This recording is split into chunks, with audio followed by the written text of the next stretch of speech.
almost bleeding. Heart racing, she pulled the curtains aside, peering into the darkness. A figure stood there, gaunt and pale, its eyes glimmering like black holes. She gasped, stumbling back, but the figure only tilted its head, a grotesque mimicry of curiosity.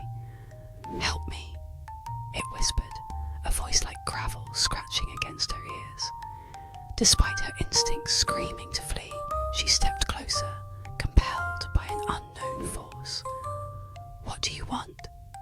she asked, her voice trembling. The figure raised a skeletal finger, pointing toward the woods behind her house. Suddenly, a low growl emanated from the shadows, and the figure's eyes widened with terror. It turned to flee, but the growl intensified, echoing through the night. As Sarah watched, panic clawed at her throat. She saw the figure stumble and vanish into the darkness, swallowed whole. In the silence that followed, Sarah felt a chill. The tapping began again, this time louder, more frantic.